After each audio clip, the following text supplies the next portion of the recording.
360 million years. You'll witness an incredible sight. Lobe-finned fish crawl out of the water onto land.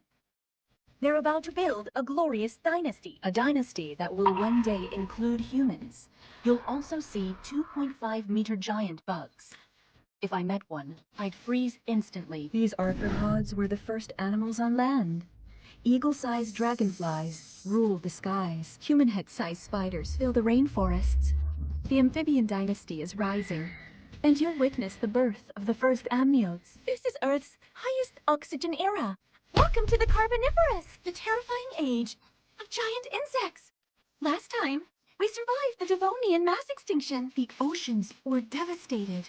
But as time passes, arriving in the Carboniferous leaves you speechless. The land is covered in dense vegetation. Warm, wet climate created endless swamps and rainforests. You see a group of lobe-finned fish coming ashore. You saw this in the late Devonian. Clearly, these fish have been practicing for millions of years. Their fin muscles are incredibly strong enough to support their weight. And they no longer breathe with gills. They've evolved primitive lungs. Just as you wonder where the earlier fish went, something appears. These new fish are too late. The first land pioneers have already evolved. This giant is Ichthyostega, nearly 3 meters long. It's an amphibian. It barely looks like a fish anymore. Amphibians have conquered the land.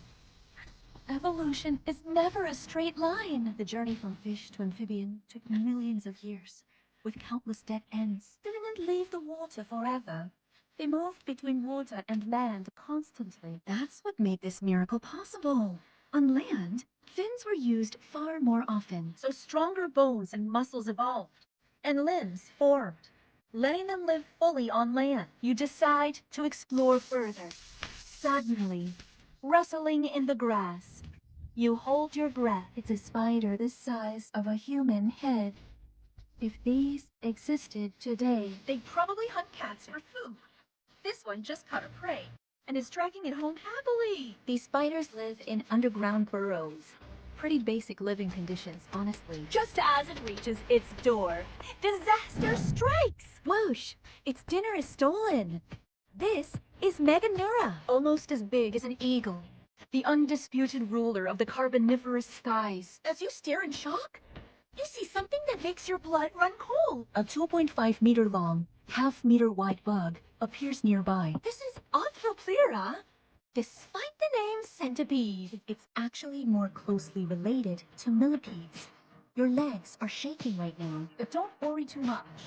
First, Arthropleura looks terrifying, but it's a strict vegetarian. So, as long as you don't bother it, it won't care about you at all.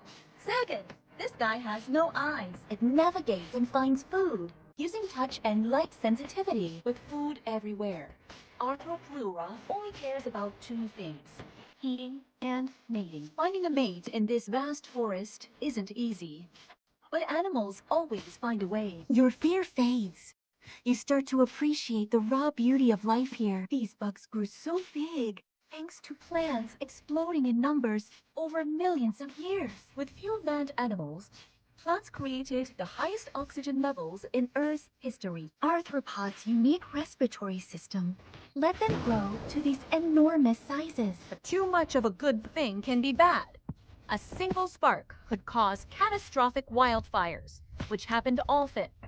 This slowed plant expansion. And the continents were changing too. Several continents were slowly drifting together.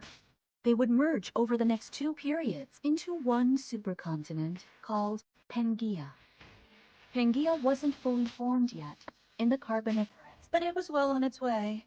Massive tectonic activity created huge challenges for all life. Now back to the amphibians.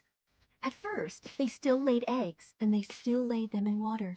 But the water was full of predators. This made reproduction dangerous. And amphibians have thin skin, which needs to stay moist to survive. As tectonic activity dried up many swamps, animals were forced to adapt again. No water? Then lay eggs on land. Over time, These eggs developed hard shells, and that's how the first amniotes were born. These tiny creatures had fully independent respiratory systems from birth. The advantage of eggs with shells was that they could leave the water forever and explore the vast continents. And with that, the Carboniferous comes to an end. These amniotes will build a new dynasty and give rise to the first top land predators. Welcome to the age of giants and reptiles.